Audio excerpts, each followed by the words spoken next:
what has to be made clear to President Putin is that his dream of restoring the old Soviet Union simply is not possible. It's unrealistic, it's wrong, it's evil, and to do so by force is absolutely unacceptable to the rest of the world. And I'm joined now by Michael Benyon of The Times, former foreign and diplomatic correspondent across Europe, Russia, and now a leader writer in Kyiv, by Inna Sovsun, a member of the Ukrainian parliament, and in a moment, Lucy Fisher, who'll be joining us, who is actually in the audience there at Westminster and will be able to tell us about the atmosphere there. But Michael, if I could come to you first, I think the main thrust, we'll come to the planes perhaps a bit later, but the main thrust of the speech there was very much Volodymyr Zelensky setting up this notion that this is not a fight between Ukraine and Russia. This is a fight for freedom and democracy everywhere. Absolutely. It was a masterful speech. It was extremely clever, in which he presented the war as a challenge of humanity against evil, of the need for all good people, all world countries that support freedom to come together in support of Ukraine's fight. He was witty, he was clever, he showed how grateful Ukraine is for the support it has already received, and he pitched for further support in a very subtle, clever, but absolutely straightforward way. And I think he really got the audience on his side. You say a subtle way, wings for freedom. That's right. Not exactly subtle. Well, no, but it was clever because it was witty, because it came on the back of this idea of presenting a pilot's helmet to the speaker. I mean, a nice gesture with those words, wings for freedom, on the helmet. And he made light of it, but it's deadly serious. But that's what I wanted to go on to next. I mean, he described the king as an Air Force pilot and every Air Force pilot in Ukraine as a king. It does highlight, really, doesn't it, how essential the Air Force and planes are at the moment to the battle effort. Absolutely. Well, they and everyone are expecting a big Soviet, not Soviet anymore, but Soviet-style invasion of Ukraine from the Russian forces. Sometime in the next few weeks, it's been pretty clear they're gathering equipment and everything for a massive campaign. And the Ukrainians at the moment don't yet have those essential Western tanks in place. They need something to defend themselves. Aircraft fighters are the best way of trying to stop the bombardment that is likely to come, and they need that as quickly as possible.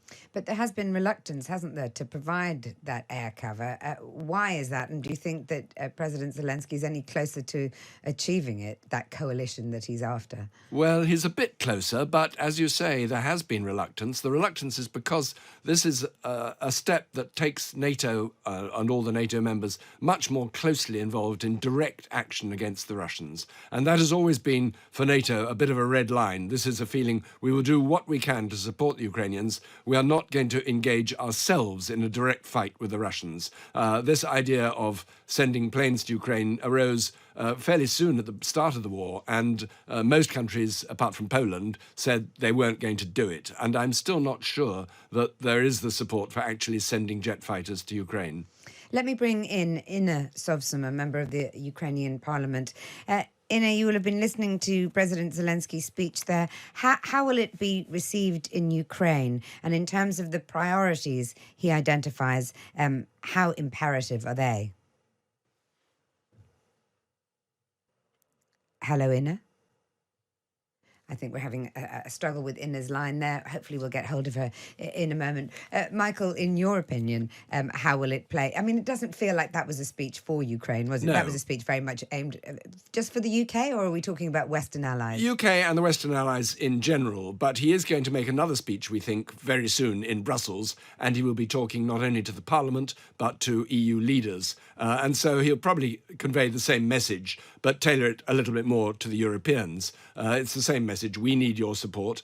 I think that's what the Ukrainians wanted him to say in Britain. They wanted him to pitch for what they need in terms of defensive equipment, weapons, planes, tanks, everything they can get. And I think they'll be very pleased. They also will recognise that he is a natural orator, that his speech is extremely well pitched. It played very well to the people he was trying to convince. It played well to Parliament. He praised the British. He recorded, he remembered Churchill and historical events that the British are proud of. And that's a clever way of being as persuasive as he was. I think we do have Ina Sovson on the line now. What will be made of that speech in Ukraine, and how imperative this Wings for Freedom? Perhaps you can elaborate on why air cover is so important right now. Yes, first of all, thank you very much for covering this. And of course, we are following the news about the president's visit to London very closely, which for us as well was a surprise visit as well, of course, due to security reasons. And of course, the president is doing that in order to mobilize support for Ukraine, because indeed we are in a very unprotected situation, particularly if we talk about air. Right now, it's about -5, -6 in Kiev. It's pretty cold. What we are concerned with is, of course, that every time it gets colder in Ukraine, the Russians launch yet another airstrikes on our energy infrastructure. That is why support from the air is important for civilian population, but also, and probably not less, but even more important, is we need support from the air. We need air defense for our military.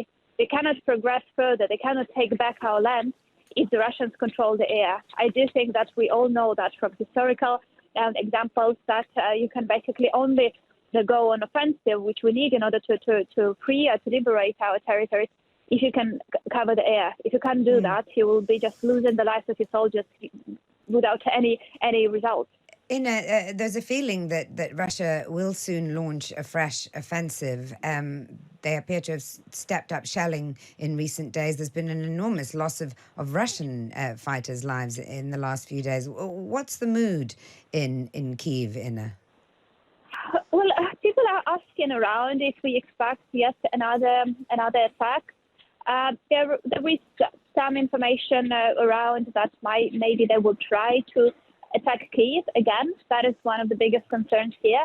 But I'm not seeing people fleeing the city again. Of course, people are more prepared, so they all have their full gas of tanks in their cars, and then they have their backpacks with their most important things ready. But it's not like people are panicking. We understand that attack is possible. It's even likely. But the question also is whether Russians have the capacity to launch a big attack. And the most important scenario is that they will try to take the whole of Donetsk region, and that would be the maximum that they can probably achieve given the military capabilities they have at the moment. Michael, we were talking there about what Russia's likely to do next. I mean, that's guesswork, that's for sure. But what do you think Putin will have made of this surprise visit from President Zelensky to the UK? Oh, he will immediately brand Britain as the principal aggressor behind the Ukraine's fight. He will say that Britain has committed itself to a direct attack on Russia, that as one of the stronger hardline NATO members, Britain is trying to set the tone for an aggressive NATO campaign against Russia, exactly as he has said before, and as he probably expected. And I think it will be no surprise to him that Zelensky came to London before going elsewhere, before going to Brussels, because Britain and America, which he has already visited on his very first visit abroad, have been the two principal backers of Ukraine's fight and have provided most of the weapons. I did want to ask you about that, the significance of Zelensky coming to London, not Paris or Berlin. What does it say about the European Union's response to what's happening in Ukraine?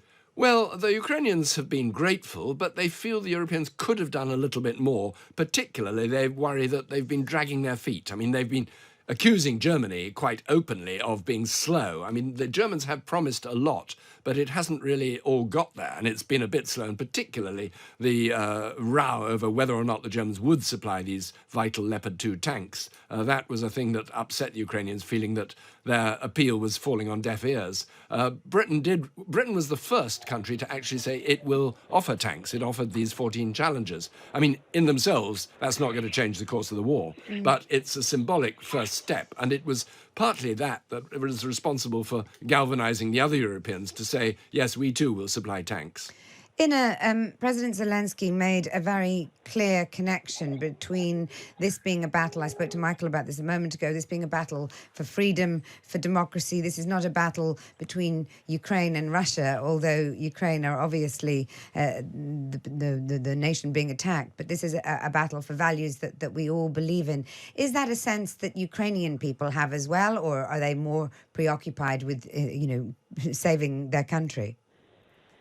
Well, before I start answering your question, if you hear the weird sound in the background, that is literally the air raid alert that just started. Oh, I'm sorry. Well, you must get yourself to safety then. I think I have 2-3 minutes before anything can happen, but that is just exactly what I was saying, is that because it got colder, the chances of another air raid attacks increase. And I didn't expect that to happen during the interview itself, but that is the reality with Iran. Well, please go and get yourself to safety, and we'll talk to you another time. I'd much prefer to know that you were in an air raid shelter than talking to me, though I'm very grateful to you for joining us today on this rather historic day with President Zelensky's address to the UK Parliament. I mean, Michael, in his position there with the air raid sirens going off, very much backs up what Vitaly Klitschko has been saying in the Times today. The mayor of Kyiv, of course, saying that Putin still wants Kyiv. He's warning it might not even be war, but genocide. Do you think that is fair? I think it is a fair assessment. It's a symbolic victory if the Russians can take the capital. It would be a difficult thing for the Russians to bomb it to bits, because Kyiv for Russia is also of symbolic and historic importance. It's where Christianity in Russia began, or in Rus as it was then known. And so for them and for the Orthodox Church, it's an important city. So they'll try to take it if they can without actually smashing it to bits. But they clearly would like the symbolism of capturing, or at least controlling, the capital, because that would then put them in a position to dictate terms. And I think, the dramatic moment we just heard, the air raid sirens going, it just shows that this is something right now happening as their president is speaking to Britain. You've studied Russia, a great deal in the course of your career. How imperative do you think it is that Ukraine wins this war, to the point that President Zelensky's making about freedom and democracy? I mean, obviously that serves the Ukrainian cause well, but is it also actually accurate? Well, what has to be made clear to President Putin is that his dream of restoring the old Soviet Union simply is not possible. It's unrealistic, it's wrong, it's evil, and to do so by force is absolutely unacceptable to the rest of the world. And that, if that means that he has to be militarily defeated, I'm actually not sure that that is really possible. I mean, Russia is a very big country, and it's now seeing this as a war of Russia against the world. It's putting itself in the position of Russia as it was facing Hitler, almost alone in those days. So I think the Russians are not going to stop, and they're not going to give up. But if they can be brought to the point where they will stop trying to take over the entire country and will negotiate something, which may be a very long time, or whether Putin himself can be removed or forced down. I'm not optimistic that a more flexible person would come in his place, though. I think the hardliners are in the ascendant.